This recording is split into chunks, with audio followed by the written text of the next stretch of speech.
This is A New Angle, a show about cool people doing awesome things in and around Montana.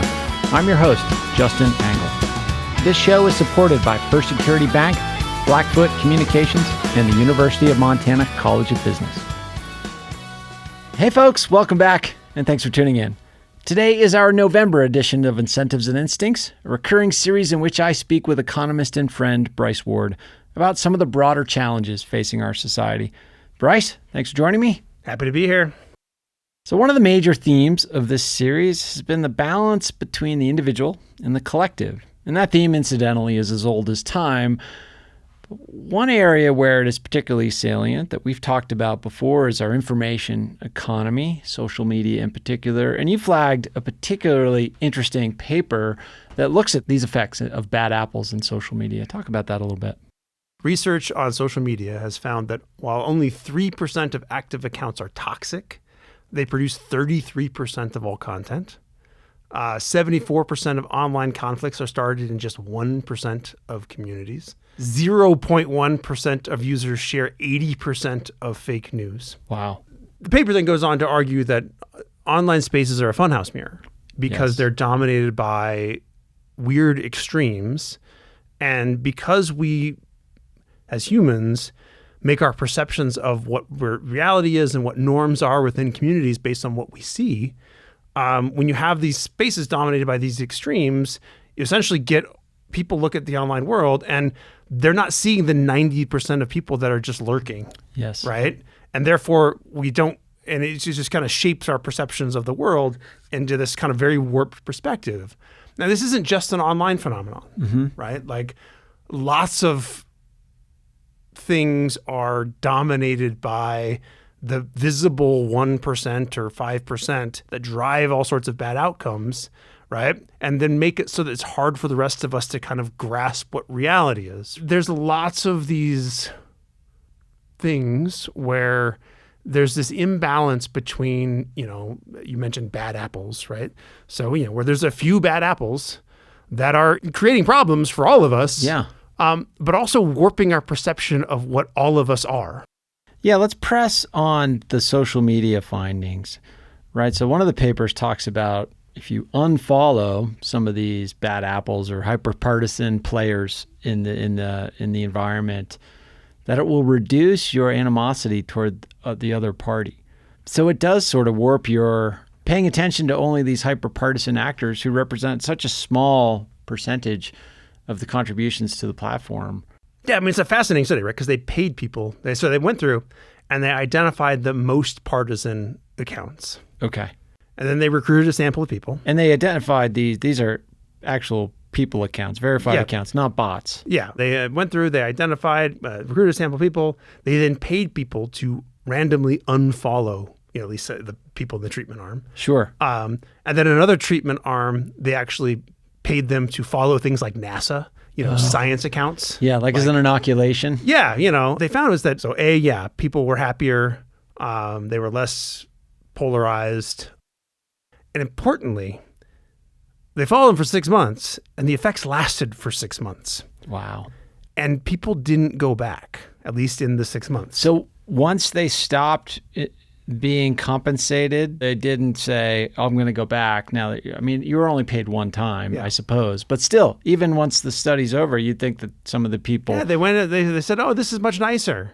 Like having NASA show me cool pictures of space is far more interesting and makes me feel a whole lot better about the world than basically people who tell me things about the other side that I want to hear. So this hyper-partisan sort of reality, the funhouse reality that we have been manipulated into, according to the premise of the study and the findings of it, we don't like it because we don't want to go back to it, right? It's not good for us. That's consistent with Jonathan Haidt research and some of the findings that he and his colleagues have found with kids and their phones and social media. It's like none of the kids want to give up their phones, but if asked to give it up when everybody else is giving it up, they all say, yeah, I want to get rid of it.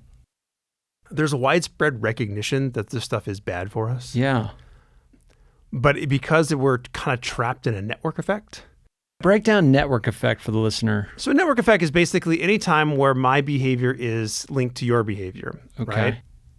I would love for my kids not to have phones and to not use social media. But it's really hard to hold that out on your own when everybody else in your child's social network has phones and is on social media. Yeah, and there's both like a sort of psychological component to that. There's all these pressures. You don't want your kid to feel excluded. Then there's some pragmatic effects. Like if you're not in the network, you are denied access to certain information and other opportunities. And so we're living in this space where we have a highly networked society, and those networks appear quite vulnerable to a small number of active users who we might classify as bad apples in this case. Yeah, and that then raises the question, right? Like, so how do I inoculate myself? How do I protect the space, the network?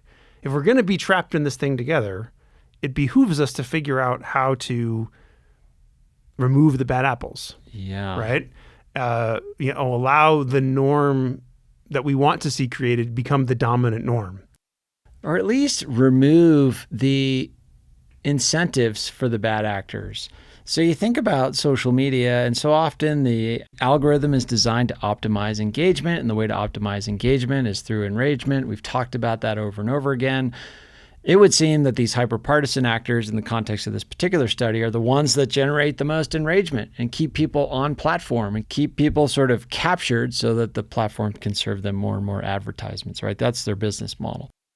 Yeah, and and the question from the business model is this a short-term solution, or is this a short-term game and a long-term cost, right? Because I think as we move further down the social media experiment, many people are saying, no, I don't want to be on that, right? And are trying to figure out ways to, wean themselves off of it or change it in ways that make it, less engaging and less distracting. Now, right now, we're still all trapped in it, so it seems viable. But, maybe there's an unlimited appetite for it, or maybe we will learn and we will inoculate ourselves against it, in which case then it will be very bad for their business model long term because people will tune it out. When thinking of like, how do you remove these bad apples from a network, how do you then create policy to removing people from a community? That sounds very kind of like a big expression of state power that I don't think our society is willing to consider. Social media, it would seem, presents an opportunity to maybe experiment with how to remove these sorts of people in ways that doesn't represent state overreach. The question of bad apples is forever. Mm-hmm. The origin of the bad apples is literally the idea that a bad apple infects its neighbor. One bad apple spoils the bunch. Right? And so when, bad apples was very popular in the 19th century, when people were sermonizing on it, it was very much, you need to reject the sin in the sinner. It's a very strong expression of we need norms and rules and people must abide. We need norms and rules, right? Because norms and rules are what allow communities to survive. And you immediately reacted against that. The reason I find this so interesting, the reason that I thought this was an interesting topic to discuss is because it's worth having the conversation about, okay, how much rot is attributable to the bad apples and relatively few bad apples. And then we should be asking the question, what's the proportional response to the bad apple that makes the world better for the rest of us, right? The 19th century pulpit isn't necessarily wrong that it's important in a community to have norms and for those norms to be upheld. Because if you don't have norms, then the only thing you have left is state power. You are leaving only to the state and those who capture state power to the enforcement of all rules. And I think it's important to have a conversation about, in a whole host of contexts, well, what are the trade-offs here, right? What should we be tolerating? What shouldn't we be tolerating? What would we like to see? And that touches on social media, it touches on classrooms, it touches on behavior in public, it touches on, not just criminal behavior, right? Just stuff that you find distasteful. Anything that makes it so that people are less comfortable in those spaces or less willing to engage in those spaces we should be having a conversation about, well, is this okay? Is this what we want? Right? And what is the trade-off? Because a lot of this got enshrined around discussions of rights. And it's like, oh, well, you have a right to this, you have a right to this, and lots of people claim they have a right to speech on a private social media platform. It's worth having some investigation, some discussion of, well, what are the trade-offs here? And so trade-offs, that word is so powerful, and a conversation about the trade-offs. I mean, we're in the wake of an election, a very split election. Emotions are high right now. But one thing we did not really see in this election, I mean, we had a conversation a couple months ago how about this was the vibes election, and it got a little bit more substantive as it approached election day. But really, there were not good faith conversations about these sorts of trade-offs. What is a sensible immigration policy? What are the trade-offs associated with it? Exactly. Right? Like if I do this, what do I give up? Right? Because almost all choices, there's a cost. There's a benefit and there's a cost. Yeah. And we live in a complex world, and ultimately there's a whole host of complicated trade-offs.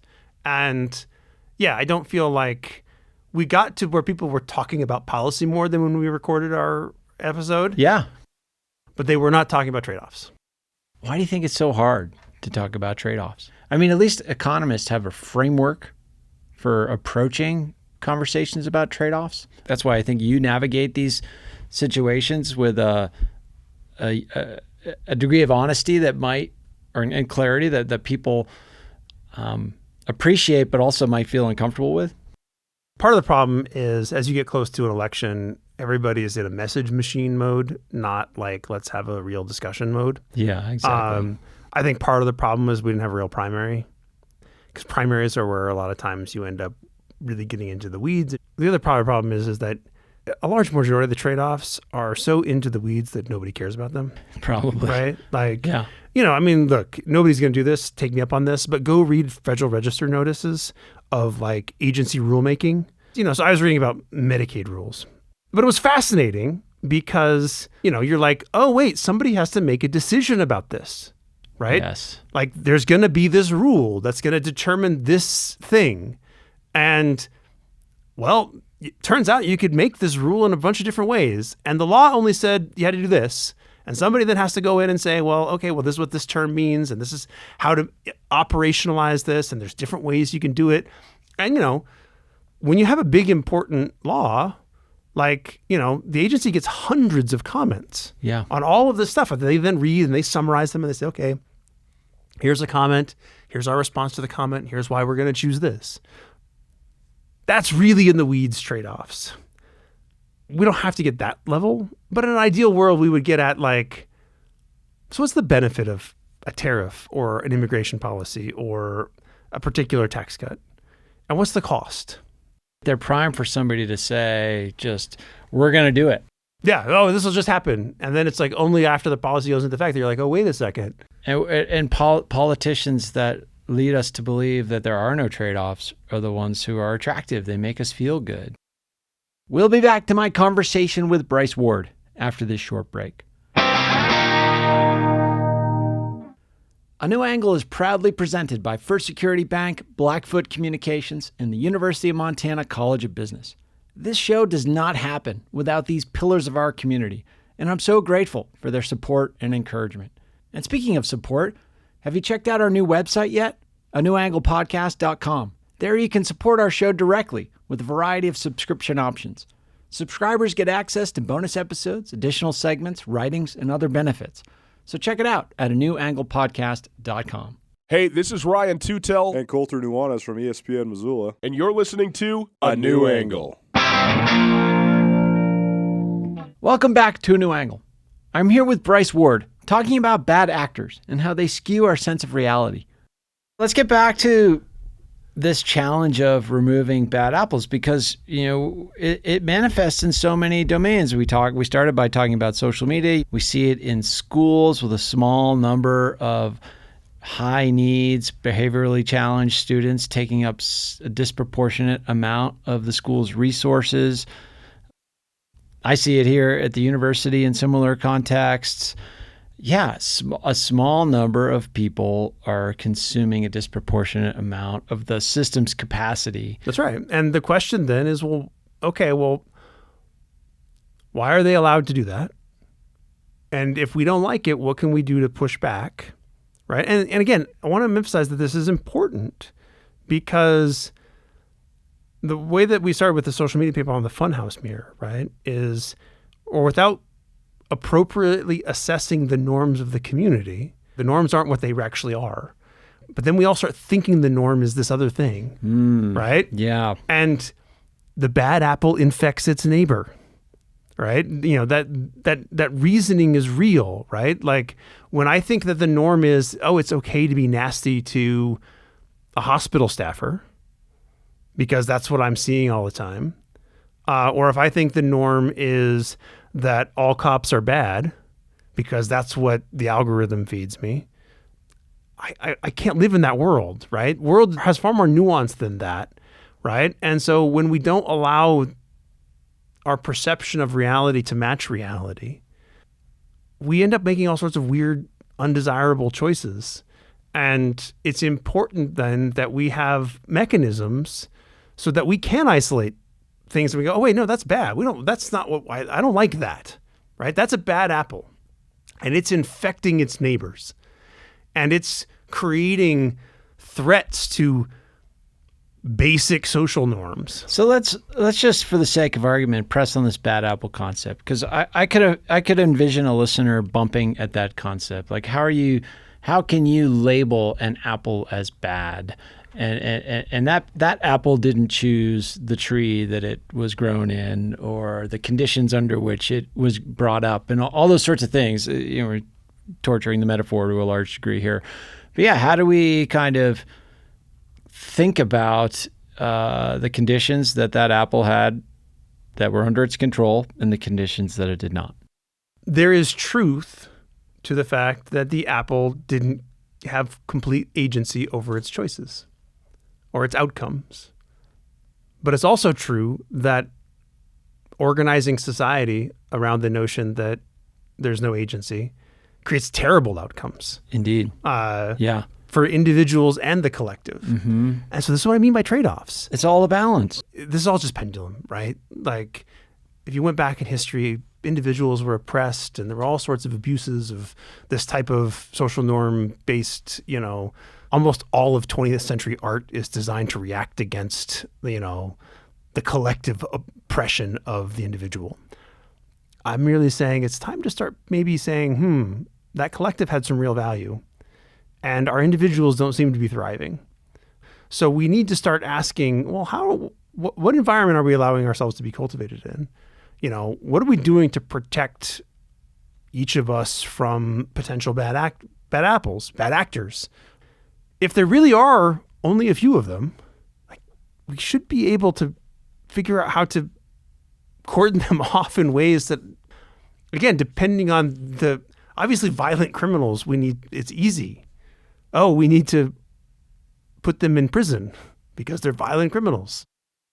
But if you're not even acknowledging the reality that it is a vanishingly small proportion of the population that is that is actually responsible for the lion's share of the negative outcomes and warping our perception of the reality of those negative outcomes. Yeah, I mean, think about what you think about when you think of West Chicago or any parts of Chicago. Yeah, tremendously. Right? If you're not from there, it's really easy. Oh, Chicago's this crime-ridden big city. Depending, I mean, there's a certain portion of the population that would say, like, no, Chicago's a beautiful. It is. The crime statistics are inflated and wouldn't even. But that's the polarization we exist in. Like, when somebody on the right often will criticize Chicago as being for crime-ridden, somebody on the left will say, like, that's overstated. Chicago's a great place. It's a beautiful city. You know, and both are true. Both are true. Like, you know, but the reality is that, you know, any neighborhood that you're associating with lots of crime, a large neighborhood, it appears that a large share of that crime is being driven by a tiny fraction of that population. And I think all of the residents in that neighborhood would benefit if you could figure out how to isolate, remove, you know, cordon off. Yeah, let's just say deal with right? Because who knows what the remedy actually is? And it could be any number of things. It could be rehabilitation. It could be removal and incarceration. And it could be that, look, that the trade-offs associated with any solution that we can envision aren't worth the juice, right? Yeah, totally. But you never know if you don't have the conversation. But we have to have the conversation about, okay, like bad apples are real. Like, and again, it's instructive to, we, consistent with that pendulum swing, we have completely inverted the meaning of bad apples. Yes. Right? Yeah. Let's go back to that. Yeah. Bad apples are, they're just a few bad apples. We started down this road of sort of studying the origins of that phrase. And it started in 19th century, very religious-based, very sort of rules-based, trying to impose a doctrine on people. You must comply. And now it's been twisted to like, hey, don't let a couple bad apples sort of warp your sense of reality. We've swung into, it's the few bad apples. Yeah. Right? But it's worth remembering that bad apples impose a cost, right? And those costs are real. And a lot of us, when we look around the world and we're like, gosh, I don't like X, Y, or Z, it's important to realize that this isn't some huge insurmountable problem that's being driven by tens of millions of Americans. Sure. Right? It's being driven by, 1% or something, right? Some tiny fraction of the country is driving your poor online social media experience. They're driving your poor, airline experience, whatever it is, right? All of these places where we would like to think there would be some form of either law or norm that's restricting the bad apple from infecting, our experience. We have to keep asking ourselves the question, right? Like, all right, when is it worth it to make it more difficult to be a bad apple?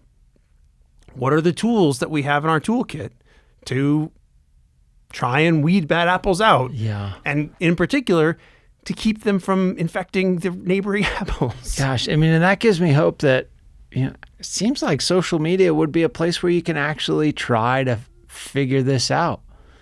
Because on social media, you can twist the dials of the incentives. Well, and you can identify who the bad actors are. You can identify them. So that's it. Like, you could identify these people and remove them from the platform. That's one solution. It's entirely something that you can stick AI on and say, or not AI, just like machine learning, right? Like, read these posts. Look at who's engaging with them. Look at how they're engaging with them. Look who they engage, find various red flags, right? Oh, great. Like, here are the bad actors. Like, now what? Like, what do we do with them? Right? Do we keep saying, we recognize that you're a source of a lot of problems, but we're going to keep you platformed? Or do we figure out how to make it so you don't have a platform? It can feel insurmountable when you think that this is a widespread problem, but you need to recognize that a lot of your perceptions of reality are a funhouse mirror. And a lot of the problems that you face, or we face collectively, are widespread problems, but then a lot of problems are being driven by a small number. And they become more widespread when you tolerate that small number, right? It starts off as 1%, but then it's 1.5%.